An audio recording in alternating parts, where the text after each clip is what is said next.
Muchas veces nosotros tenemos una pequeña problemas o complicaciones que tenemos que valorar un número de 20, inclusive hasta 30 pacientes en 2 o 3 horas de consulta. Y muchas veces hacer una valoración clínica de una patología del hombro, nos perdemos en ciertas cosas. Nosotros con este protocolo, que es para orientación de la valoración del hombro doloroso, pretendemos que en un tiempo no menor de 5 minutos llegar a un diagnóstico específico. ¿Ok? Con esto voy para adelante.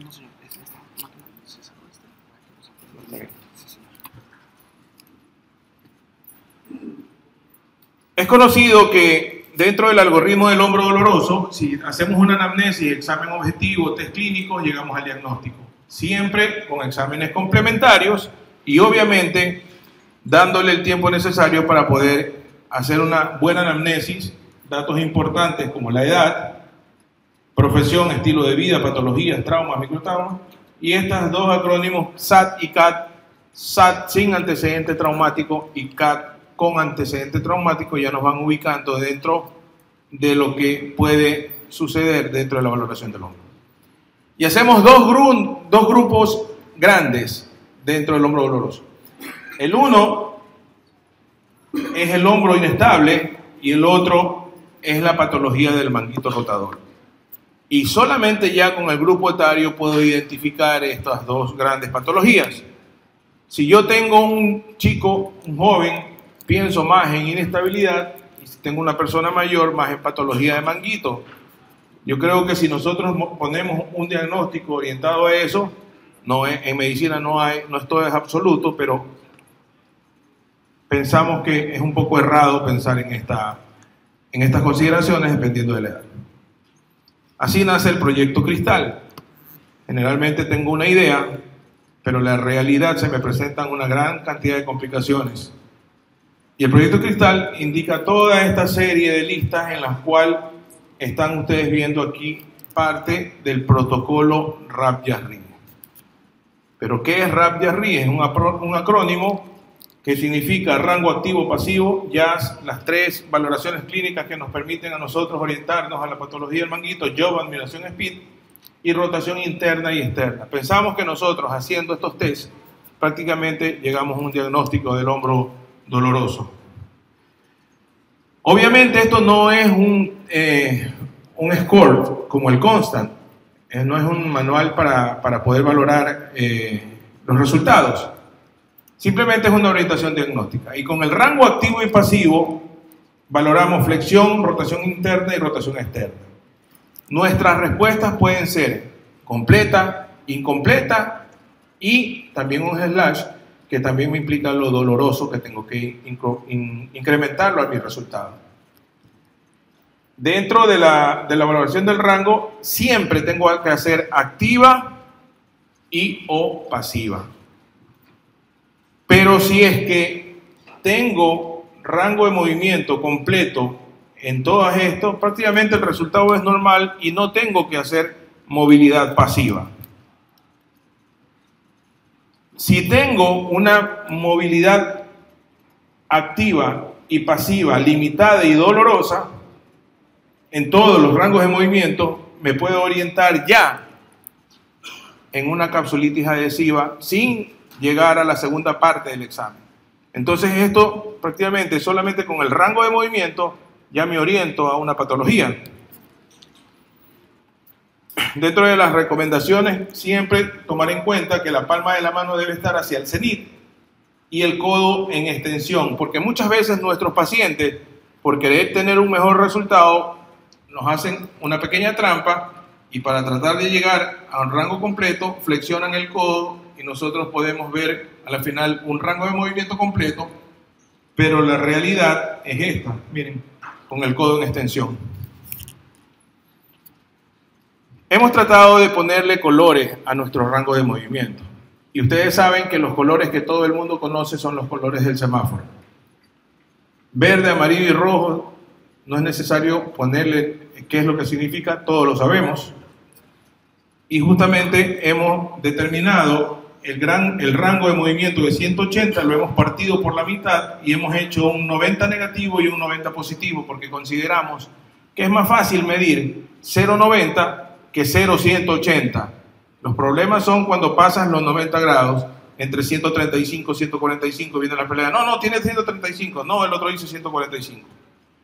Pero para facilitar aún más las cosas, hemos puesto los colores en el más inferior al negro, luego el rojo, que me indica un regular, amarillo, que me indica un bueno, porque ya está dentro del rango de movimiento funcional, y el verde, que me indica un resultado excelente. Cuando hago la flexión activa y la flexión pasiva dolorosa, ya prácticamente me orienta en el diagnóstico, ¿no? Como habíamos dicho. La rotación interna también la podemos marcar con colores y tener un resultado malo, regular, bueno y excelente. Y la última es la rotación externa, que también partimos en estos grados y les damos los colores que habíamos comentado. Entonces, esta paciente, por ejemplo, tiene un B, un rojo en la izquierda y un derecho verde. Esto es un paciente con una capsulitis adhesiva.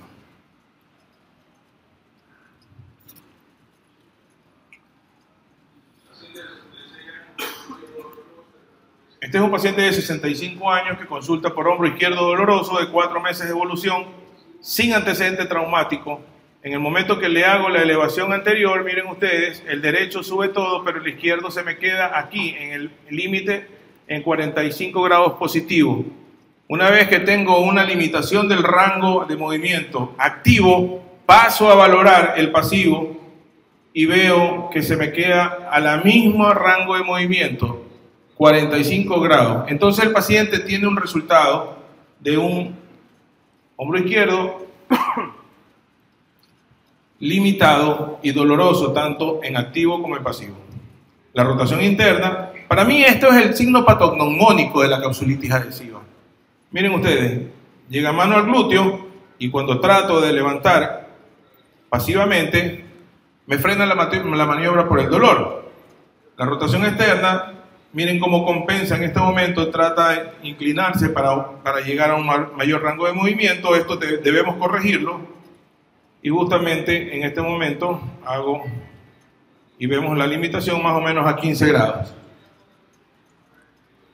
Entonces, ya tenemos, sin necesidad de ir a la segunda parte, ya un diagnóstico.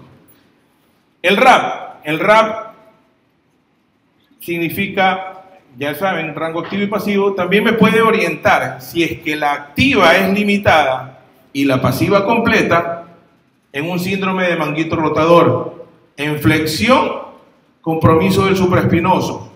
En rotación interna, compromiso del subescapular. Y en rotación externa, compromiso del infraespinoso. Entonces, si tengo una flexión completa, dolorosa en rotación, perdón, no es necesario hacer la movilidad pasiva, por lo tanto es normal y el supraespinoso está completamente normal. Pero si tengo una rotación interna dolorosa en activa, dolorosa en pasiva, tengo que estar sospechando en una patología del manguito rotador y del bíceps, pensando en algún problema a nivel del subescapular y el bíceps. Rotación externa limitada y bloqueada, no dolorosa, pensar siempre en el signo patognomónico de la luxación posterior inveterada. Recuerden eso siempre. Un paciente que tiene bloqueo de la rotación externa, sospechen una luxación posterior inveterada. Este es un paciente, por ejemplo, que 40 años, hombro derecho doloroso, con antecedente traumático por caída al jugar fútbol. El jazz. El jazz, tengo los resultados del job, la admiración y el speed. Muchos no conocen la admiración, se lo vamos a explicar inmediatamente. Entonces, si yo tengo un yo positivo, admiración negativo y un speed positivo, tengo que pensar en una patología del manguito y un bíceps. Si tengo un yo positivo, una admiración positiva y un SPID negativo, una disquinesia escapulotorácica. Si tengo un YOP negativo, admiración no necesaria, porque está negativo el YOP, ¿para qué le voy a hacer una admiración? El SPID positivo, tengo que pensar en patología del bíceps, y cuando está negativo el YOP, no necesaria la admiración, y negativo el SPID, es un hombro normal.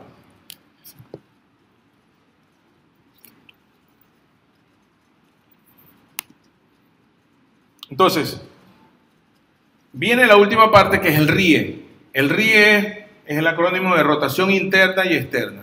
Eso lo hacen en menos de 2 segundos, valorando la fuerza con el contralateral. Si la rotación interna está débil, débil significa comparando con el contralateral, sospecho en una patología del subescapular, y la recomendación es proceder a realizar el test de Gerber o el test de Napoleón.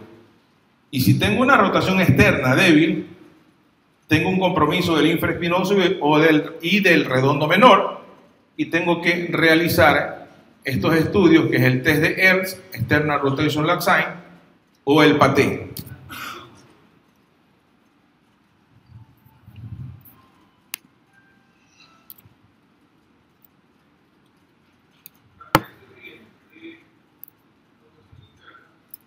Esta es la rotación interna, y miren, en el momento que hago rotación externa, siento que hay una disminución de la fuerza. Entonces, al ver la disminución de la fuerza, realizo este test que se llama ERS, External Rotation Lag Sign. Este es el mismo paciente que vamos a ver después, recuérdenlo bien.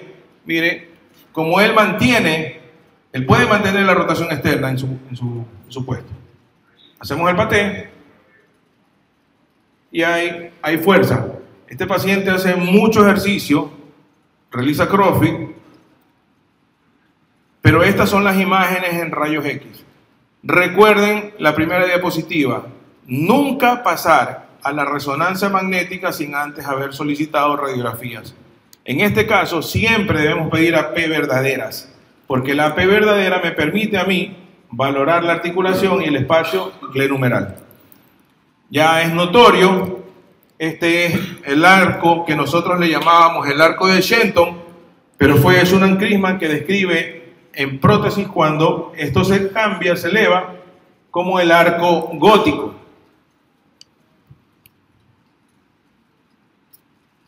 Si nosotros vemos aquí, son cortes coronales y sagitales, axiales, y lo que yo tengo que solicitar es 3 fotos con la lesión con un corte coronal, donde ustedes ven que el muñón llega más o menos a el tercio medial de la cabeza humeral. Aquí la lesión llega prácticamente desde el bíceps hasta la parte del infraespinoso. Inclusive con esta reconstrucción multiplanar podemos medir la longitud de la lesión. Este paciente llega después de 3 meses porque siguió haciendo CrossFit. Y se los presento porque miren lo que sucede en 3 meses.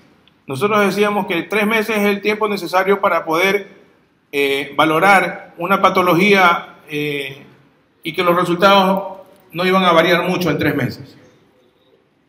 Recuerdan que tenía un rango de movimiento completo, ya tiene una disminución del rango de movimiento.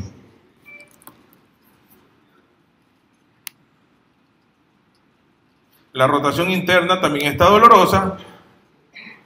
Este es el test de Job. Este es el test de Speed, test de Speed. Y este es el test de la admiración. Miren, se corrige la postura y se repite el Job y cae. Si el Job sigue siendo positivo, es una admiración negativa. Si el Job se negativiza, quiere decir que el paciente tiene una disquinesia y no tiene una rotura del manguito. Me doy cuenta de la disminución de fuerza y miren esto. ¿Recuerdan el video que vimos antes? En este momento ya es incapaz de mantener la rotación externa. ¿Ok? Miren. Y siempre traten de hacerlo de manera comparativa, porque no solamente ustedes tienen que entenderlo, sino el paciente tiene que entender lo que está pasando en ese hombro. ¿Qué hacemos? Una nueva resonancia magnética, porque el paciente que acababan de ver ustedes en este momento no es el mismo que vino 3 meses antes. Es decir, no es la misma sintomatología. Entonces nos vamos a permitir hacer un estudio comparativo en resonancia magnética para que ustedes se puedan dar cuenta qué es lo que sucedió antes y qué es lo que sucedió después. Estudio coronal, cuando llegó el paciente, recuerdan que el muñón del supraespinoso estaba prácticamente en el tercio medial de la cabeza. Ahora el muñón está prácticamente a nivel de la glena, en 3 meses. Miren ese supraespinoso y miren el mismo supraespinoso. Lamentablemente no es el mismo corte, pero está notoriamente disminuido en una escala de Guttalier-Foch, grado 2-3. Entonces, obviamente, mientras nosotros permitimos el paso de una lesión que se pasa mayor tiempo y no la reparamos porque tiene un daño estructural, los resultados van a ser estos. Este es el goniómetro que nosotros diseñamos para poder evaluar a nuestros pacientes. Gracias al apoyo del grupo de IFARE y de su producto Lienz, justamente nos van a poder entregarles a cada uno para que puedan utilizarlo en sus consultorios y ponerlo para que tengan una mejor referencia de los rangos de movimiento. Muchas gracias.